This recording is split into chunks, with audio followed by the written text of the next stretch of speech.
Sûr que Jordan, pour le coup, connaissent très bien les problématiques de la Nouvelle-Calédonie. On partage nos talents, dirons-nous. Elle ne dit pas que je ne connais pas le dossier. Je pense que vous sortez cette phrase de son contexte. Elle est investie sur ce sujet depuis très longtemps. Mais je vous rassure, je connais très bien les dossiers ultramarins et notamment le dossier de la Calédonie française. Ce sont des petites piques à distance échangées entre Marine Le Pen et Jordan Bardella qui affichaient jusqu'à il n'y a pas si longtemps effectivement une unité. Jordan Bardella lors d'une interview parlait un peu, pas d'une mère de substitution en parlant de Marine Le Pen, mais parlait d'une référence, d'une référente en tout cas. Là, il y a de l'eau dans le gaz, Raphaël. Non, mais il faut rappeler le contexte. Il y a d'abord une de Valeurs Actuelles qui met en scène Jordan Bardella quasiment comme étant le candidat du Rassemblement national en 2027, prenant presque pour acquis cette possibilité, cette hypothèse. Alors bien sûr que pour Jordan Bardella, la situation elle est presque impossible parce que il ne peut pas dire qu'il n'existe pas de, enfin il doit dire officiellement qu'il n'existe pas de plan B, mais ce serait absolument suicidaire pour lui que de ne pas envisager. Il a dit qu'il irait si Marine Le Pen était condamnée. Sauf qu'aujourd'hui, la stratégie, le narratif du Rassemblement national, c'est d'être tous derrière Marine Le Pen, de continuer à penser que la justice pourrait ne pas invalider Marine Le Pen dans l'optique de 2027 et de se préparer avec ce tandem ou ce duo. Et donc lui, il essaye de tenir ce narratif, ce récit, mais ne pas se préparer à y aller lui-même, à ne pas faire entendre ses différences, notamment on le voit, il n'hésite pas à dire, à ne pas nier qu'il est de droite, quand Marine Le Pen, à longueur d'interview, continue à dire qu'elle n'est ni de droite ni de gauche, et même parfois plutôt de gauche que de droite. Donc pas souvent quand même, pas souvent quand même, mais il y a cette différence qui se fait entendre, et bien évidemment pour nous journalistes politiques, pour tous les commentateurs et les observateurs de la vie politique, ce sont autant de coins que l'on met dans ce binôme qui jusqu'à présent, il faut quand même l'admettre, marchait de concert sans que aucune différence et aucune humeur ne viennent interférer dans ce duo. Philippe Guibert. Il va falloir qu'ils mettent leurs arrière-pensées en accord parce que le jugement en appel pour Marine Le Pen, c'est été 2026. Mais oui. C'est donc dans plus d'un an. Et à ce rythme, si l'une commence à dire que l'autre ne connaît rien à Nouvelle-Calédonie et qu'il est obligé de rectifier, ça va être long parce que la réalité, est-ce que Marine Le Pen accepte l'idée qu'il y ait un plan B ? Et du côté de Bardella, est-ce que Bardella accepte qu'il n'ait qu'un plan B et qu'il faudra qu'il attende l'été 2026 ? J'ai l'impression, à les écouter, j'ai peu de contacts au sein du RN, que là, il y a une ambiguïté. Il faut qu'ils se mettent rapidement d'accord parce cela va nuire aux deux. Et que les deux risquent de sortir affaiblis. Ça, les Français n'aiment pas, les guerres fratricides. Les Français n'aiment pas ça. Et plus ils répètent qu'ils sont hyper d'accord, alors qu'on voit bien qu'il y a des problèmes de communication entre eux, plus évidemment ils vont s'affaiblir. Et je trouve que là, Marine Le Pen est quand même la chef, donc c'est à elle de prendre l'initiative. Et c'est quand même à elle de poser les choses. C'est la candidate, mais le président du parti, c'est Jordan Bardella. En fait, Raphaël il lui doit tout. Il lui doit tout. C'est un président qui est quand même en position hiérarchique numéro 2. Vous avez raison. Mais ce qui est nouveau, c'est que jusqu'à présent, dans l'histoire du Rassemblement national et du Front national, il y avait une sorte de tragédie des numéros 2, qui étaient presque condamnés finalement à s'auto-exclure, à vouloir jouer les Brutus et finalement à disparaître du paysage politique. C'était Bruno Maigret, c'était Florian Philippot. Et là, il y avait quelque chose de presque miraculeux dans la relation entre Marine Le Pen et Jordan Bardella. Mais encore une fois, le contexte politique et judiciaire rend quasiment impossible que Jordan Bardella, s'il se prépare sérieusement à occuper les plus hautes fonctions, alors que ce soit à Matignon ou à l'Élysée, mais ce narratif consistant à dire qu'il n'y a pas de plan B aujourd'hui, il est suicidaire pour les deux, en fait. Parce que Jordan Bardella, s'il doit candidater en 2027, doit dès à présent faire la démonstration qu'il a l'épaisseur, Ce sera difficile. Ce sera difficile, mais ça sera Honnêtement, d'autant pour plus Jordan difficile que Bardella, Marine Le Pen ne le laisse pas éclore dans sa pleine dimension. Vous avez raison. Il faut qu'il trouve une articulation et rapidement, sinon, encore une fois, ils vont y perdre chacun. Mais pour Jordan Bardella, c'est très compliqué aussi, parce que, très honnêtement, on a vu ses limites pendant la campagne des législatives. Il y a quand même une défaite du RN au deuxième tour. Il y a eu des Français qui se sont dit non, pas cette fois-ci. Pas cette fois-ci, le RN au pouvoir. Et Bardella a montré des limites. Je lui fais pas tous les candidats, tous les grands politiques. Et donc, Bardella a un manque d'expérience et je trouve un manque d'épaisseur qui sont pas forcément rédhibitoires parce qu'il a 29 ans ou 30 ans, je me souviens plus, et que à son âge, beaucoup de politiques ont encore beaucoup à travailler. Mais pour devenir président de la République en 2027, Bardella, il part de loin. Je trouve qu'il faut pas se laisser avoir par les sondages. Et je pense que les entourages regardent un peu trop les sondages. Les sondages, 2 ans avant une présidentielle, veulent pas dire grand-chose. Ils indiquent simplement des rapports de force actuels. Mais très honnêtement, ça fait 30 ans que je suis des présidentielles. Je pense que Bardella aurait beaucoup de mal dans une présidentielle. Donc, s'il doit être un plan B, il faut qu'il trouve un système, il faut qu'il trouve ensemble un système de binôme, de tickets, avec une Marine Le Pen qui serait Premier ministre si elle ne peut pas être candidate, pour que ça tienne la route, parce que sinon ça tiendra pas la route. Donc il y a 2 problèmes. Il y a le problème de Marine Le Pen, qu'elle accepte que éventuellement, elle pourrait ne pas être candidate.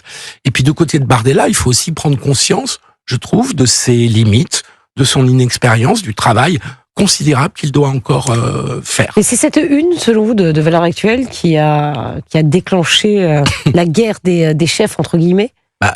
En tout cas, Raphaël la déclaration de Marine Le Pen, elle intervient juste après que Valeurs Actuelles ait consacré sa une à Jordan Bardella, mais avec des sondages assez flatteurs d'ailleurs, sur des traits d'image. Pourquoi Jordan Bardella sur cette une On n'empêche pas les journalistes de travailler. Mais bien sûr, mais c'est-à-dire d'ailleurs, que Valeurs Actuelles fait ça une sur Bardella. Il y a des mouvances, à mon avis, qui sont à l'œuvre. Il y a des groupes de pression. Oui, mais c'est trop gros. Moi, ça me paraît énorme. Est-ce que ce serait pas justement une façon de le tuer, Jordan Bardella? Parce que c'est énorme. Si le camp Bardella. Moi, je croirais plutôt, mais peut-être. Auprès de Valeurs Actuelles pour faire une, c'est trop gros, ça. Peut-être que c'est Raphaël qui a la bonne information. C'est grossier, pardon. C'est grossier, parce qu'il sait qu'il va se prendre un revers de. Je crois aussi qu'il y a des gens qui se disent Marine Le Pen, c'est fichu pour 2027, et donc si on veut que notre camp gagne, il faut qu'on fasse monter Bardella. Il y a aussi des gens qui ont pu se dire ça. Et Marine Le Pen, en tout cas, c'est ce qui transparaît à la lecture de ce dossier, c'est convaincu qu'un certain nombre de personnes agissent dans l'ombre pour finalement pousser Jordan Bardella, il a poussé et notamment un certain nombre de réseaux qui lui sont sinon hostiles, du moins pas forcément très favorables, parce que pas forcément sur la même ligne politique, idéologique et même économique, peut-être en exactement. Oui, mais est-ce qu'ils ont conscience, ces groupes-là, qui risquent de tuer dans l'œuf leur candidat? Mais vous avez parfaitement raison de poser cette question. C'est lui mettre une cible dans le dos.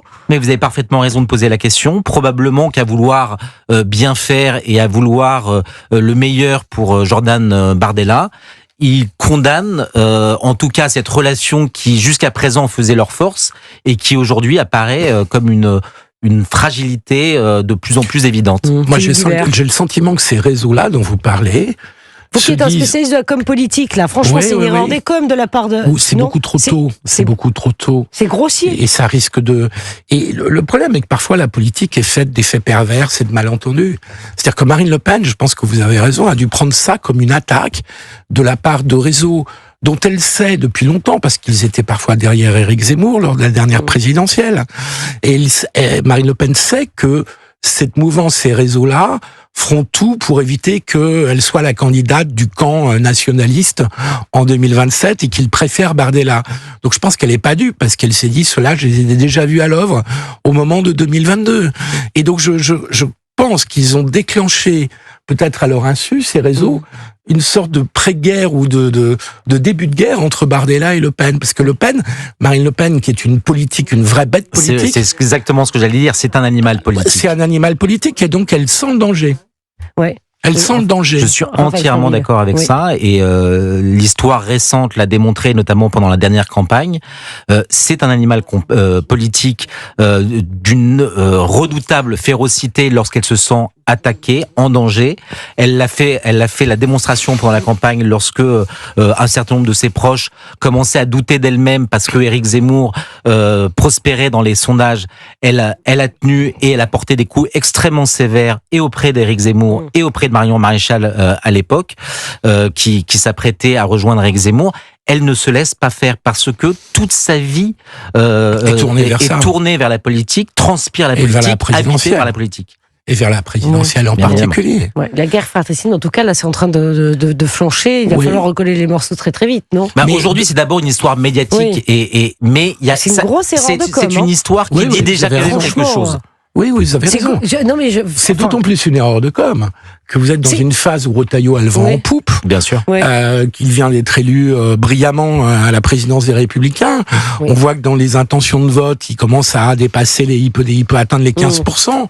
Et donc, évidemment, tout ça peut profiter à Retailleau à un moment donné, qui pourrait être la vraie alternative expérimentée avec une expérience d'homme d'État en restant à l'intérieur, par rapport à un Bardella, dont je répète, sans vouloir lui faire injure. Tout d'un coup, les sondages, vous les prenez pour argent comptant. Il faut se rappeler dans ces cas-là que Valérie Pécresse, lorsqu'elle a été désignée comme la candidate des LR, est montée jusqu'à 20% dans les sondages. Non, mais je pense que vous avez raison. Et elle a terminé la campagne à 4,5%. Vous avez raison, et Retailleau, il y a encore beaucoup de chemin et de travail. Et il le sait, je pense aussi. Colline après colline, dit-il tout le temps. Il y a une dynamique politique incontestable.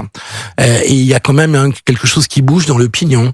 Et donc, s'il rentre en guerre intestine, je pense que Retailleau en profitera quand même presque mécaniquement. S'il continue d'incarner cette figure d'ordre au ministère de l'Intérieur, qui est attendue quand même par une large partie des Français. Bon. Vous serez candidate? Oui, je suis convaincu. Je suis convaincu que je serai candidate parce que je suis convaincu de pouvoir convaincre la Cour précisément de mon innocence dans cette affaire des assistants parlementaires. Oui, je suis convaincu que je serai candidate parce que je persiste à avoir quelque part dans le cœur encore un tout petit peu de confiance dans la justice.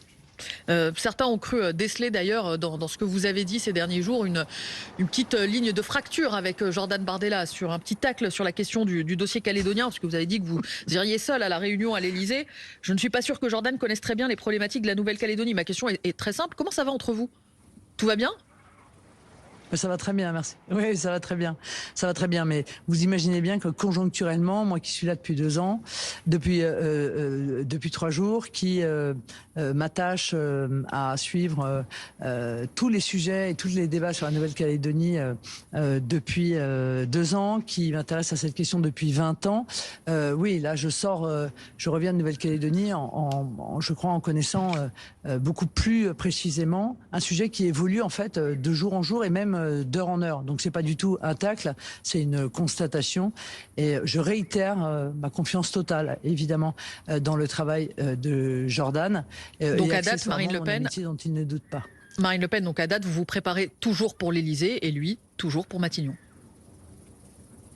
Exactement. Et il n'y a pas de friture entre vous? Non, il n'y a aucune friture. Je suis désolée parce que j'ai l'impression qu'il y a certains qui espèrent ça, mais ils peuvent toujours continuer à tenter, hein, mais je crains qu'ils soient déçus à la fin, en fait.